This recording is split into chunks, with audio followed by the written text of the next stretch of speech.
హిందూ వ్యతిరేక విధానాలు అవలంబిస్తూ హిందూ దేవతలపై దేవుళ్ళపై ముఖ్యంగా కోట్లాది మంది హిందువులు ఆరాధించే శ్రీరామచంద్రుడిపై లక్ష్మణస్వామిపై సీతమ్మపై అనుచిత వ్యాఖ్యలు చేసినటువంటి రాబర్ట్ ప్రకాష్ రాజ్ మీద ఈరోజు మా అడ్వకేట్ అజయ్ కుమార్ ద్వారా ఈరోజు క్రిమినల్ కేసు నమోదు చేయడం జరిగింది. క్రిమినల్ కేసు కోర్టులో ఫిర్యాదు దాఖలు చేయడం జరిగింది. గతంలోనే ప్రకాష్ రాజ్కి నోటీసులు పంపించడం జరిగింది. సరైన స్పందన రాని కారణంగా కోట్లాది మంది హిందువుల మనోభావాలు బాధపడే విధంగా కించబడే విధంగా ప్రకాష్ రాజు మాట్లాడడం జరిగింది. దానికి బహిరంగ క్షమాపణ చెప్పాలని చెప్పారు, డిమాండ్ చేస్తాం. తిరిగి ఒక వీడియో పంపిస్తూ తిరిగి హిందువుల మనోభావాలు దెబ్బతీసే విధంగా ఆయన మాట్లాడారు. ఇది మంచిది కాదు. ఖచ్చితంగా ప్రకాష్ రాజుని తిరుపతి కోర్టుకి రప్పిస్తాం. ఖచ్చితంగా ఇక్కడ నిలబెట్టి హిందూ ధర్మ వ్యతిరేక విధానాలు అవలంబిస్తుంటే ప్రకాష్ రాజుకి రాబో రోజుల్లో న్యాయపరంగా చట్టపరంగా ఖచ్చితంగా వారిని శిక్షించే దిశగా మేము ముందుకు పోతామని చెప్పి ప్రకాష్ రాజుని తీవ్రంగా హెచ్చరిస్తూ భవిష్యత్తులో ఎవరైనా సరే హిందూ దేవుళ్ళ జోలికి వస్తే ఖబర్దార్, జాగ్రత్త. జరగబో పరిణామాలు చాలా తీవ్రంగా ఉంటాయి, చాలా తీవ్రంగా ఉండబోతాయి. ఎవ్వరు మిమ్మల్ని వదిలే ప్రసక్తే లేదు. నోరుంది కదా అని చెప్పి ఇష్టానుసారంగా ప్రకాష్ రాజు మాట్లాడడం ఇది మంచిది కాదు. వెంటనే బహిరంగ క్షమాపణ చెప్పాలని చెప్పి మేము డిమాండ్ చేస్తున్నాం. కానీ క్షమాపణ కూడా సరిపోదు. వచ్చి ఈరోజు తిరుపతి కోర్టులో తను చేసిన తప్పుని ఒప్పుకునేంత వరకు న్యాయపరంగా మేము గట్టిగా పోరాటం చేస్తాం. దాని ఫలితం కూడా చాలా సీరియస్గా ఉంటుందని చెప్పి ప్రకాష్ రాజుని హెచ్చరిస్తున్నాం. రామాయణం ఈరోజు కోట్లాది మంది హిందువులు నిత్యం చదివి దాన్ని అనుసరించే రాముడు లాంటి అన్న, రాముడు లాంటి తండ్రి, రాముడు లాంటి సోదరుడు, రాముడు లాంటి భర్త, రామరాజ్యం కావాలని చెప్పి ఈరోజు మొత్తం భారతదేశం అంతా ఎదురు చూస్తూ ఉంటే అలాంటి శ్రీరామచంద్రుడిని, లక్ష్మణస్వామిని, సీతమ్మని వారు ఉత్తరాది నుంచి దక్షిణాదికి వచ్చారు, మామిడి పండ్లు దొంగలించారని చెప్పి ఒక దొంగతో శ్రీరామచంద్రుని పోల్చడం ఎంతవరకు సమంజసమని చెప్పి ప్రకాష్ రాజుని ప్రశ్నిస్తూ, నీకు ధైర్యము దమ్ము ఉంటే అన్యమతస్థులకు సంబంధించిన విషయాల్లో నువ్వు మాట్లాడే ధైర్యం నీకుందా?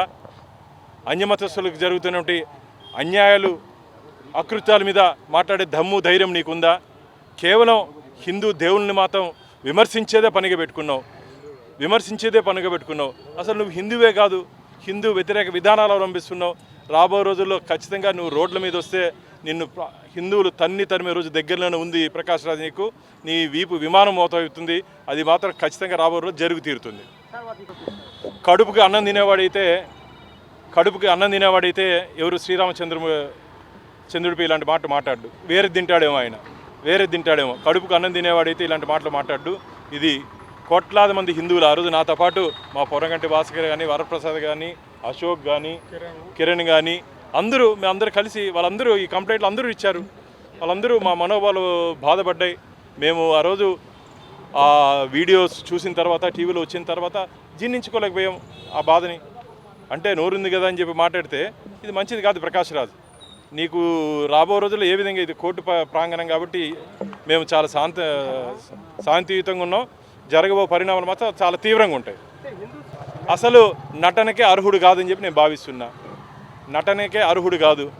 ఖచ్చితంగా హిందువులు అతని సినిమాలు బ్యాన్ చేస్తే మంచిదని చెప్పి నేను భావిస్తున్నా. హిందూ దేవుళ్ళని ఇంత అవహేళనగా మాట్లాడితే ఎందుకు వారి సినిమాలు ఎందుకు చూడాలి మనం? వాడి సినిమాలు ఎందుకు చూడాలి మనం? మా వాళ్ళు నేను గౌరవిస్తా, పెద్దలంటే గౌరవిస్తా. కానీ ఆ అర్హత కోల్పోయాడు. మా శ్రీరామచంద్రమూర్తిని మాట్లాడిన తర్వాత ఏ వ్యక్తి అయినా సరే, ఏ హోదాలో ఉన్నట్టు వ్యక్తి అయినా సరే ఆ గౌరవం పోగొట్టుకున్నాడు. ఆ పరిధిలో ప్రకాష్ రాజు వచ్చాడు. హిందూ మతానికి విశ్వాసపాత్రుడైనటువంటి ఆరాధ్య దైవమైనటువంటి శ్రీరామచంద్రుని యొక్క చరిత్రను కించపరుస్తూ ఈ యొక్క రామాయణం పట్ల అసభ్యకరమైనటువంటి వ్యాఖ్యలు, హిందూ మతం పట్ల అసభ్యకరమైనటువంటి వ్యాఖ్యలు చేసినటువంటి ప్రకాష్ రాజుపై భానుప్రకాష్ రెడ్డి గారు గతంలోనే ఫిర్యాదు చేయడం జరిగింది. 17/4/2026లో సంఘటన జరిగింది. దాన్ని తన ఇంట్లో వీడియోలు వీక్షిస్తూ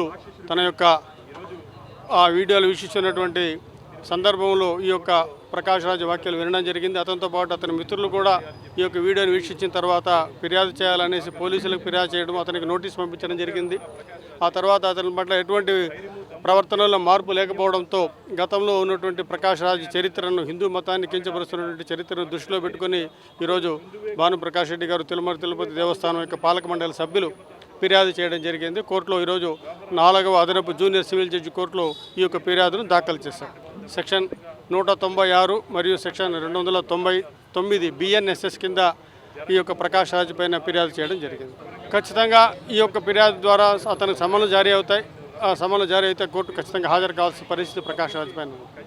ఈ వీడియో మీకు నచ్చినట్టయితే లైక్ చేయండి, 10 మందికి షేర్ చేయండి. అలాగే కామెంట్ల రూపంలో మీ అభిప్రాయాలను మాతో పంచుకోండి. Nationalist hub group of channels ను సబ్స్క్రైబ్ చేసుకుని తెలుగునాట జాతీయవాద జర్నలిజాన్ని ప్రోత్సహించండి. ఈ వీడియో కింద ఉన్న బెల్ ఐకాన్ పై క్లిక్ చేయడం మర్చిపోవద్దు.